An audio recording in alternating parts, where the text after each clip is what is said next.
Allez, si vous avez raté des infos, je ne vais pas les rater. Tout de suite, le rappel des titres de ce lundi pour passer un bon lundi. Tout de suite, les rappels des titres de ce lundi pour passer un bon lundi avec le fromage L'air d'Hammer où je fais un malheur. C'est bon ça. Triste nouvelle, la chanteuse québécoise annule, Céline Dion, annule tous ses concerts prévus en 2024 en France. Ah bah non, menteuse, t'iras pas où j'irai parce que je voulais à Bercy et aller à Bercy, t'y seras pas. Alors tu vois, non mais la pauvre, elle souffre d'une maladie qui lui cause une rigidité musculaire. PPDA aussi, mais lui c'était pas à cause de la maladie. Cette maladie s'appelle le syndrome de la personne raide, que nous on connaît plus sous le nom de syndrome d'Elisabeth Borne. Elle n'empêche, pour que tu m'aimes encore, ça va finir par être une chanson pour son médecin. Le tournoi de Roland Garros a débuté hier et déjà 4 Français sont éliminés. Non, s'il vous plaît, vous ne riez pas, hein. En fait, le seul jour à Roland Garros où aucun Français ne se fait éliminer, c'est quand il pleut. Non, les seuls vrais espoirs cette année reposent sur Caroline Garcia. Non. Alors, on sait jamais, elle peut créer la surprise. Cette année, quand même, ça fait 40 ans que Yannick Noah a remporté Roland Garros. Noah, c'est la Marie-Myriam de la terre battue. À Roland Garros, on se croirait à l'Eurovision avec Benoît Paire dans le rôle de Lazara. Vu que le geste qui est réussi le mieux sur un cours, c'est le dos d'honneur.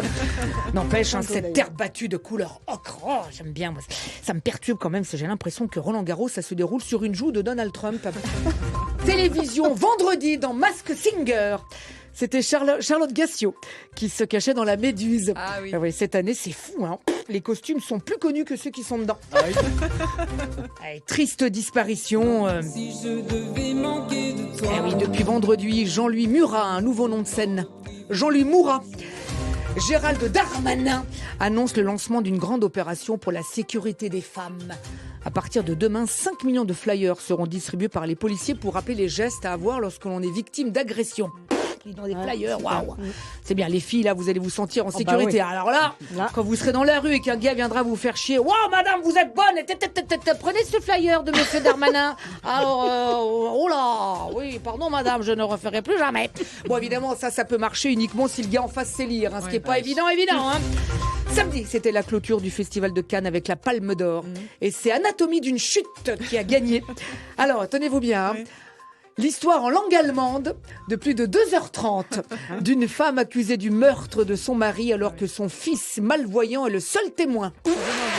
Un film drôle donc.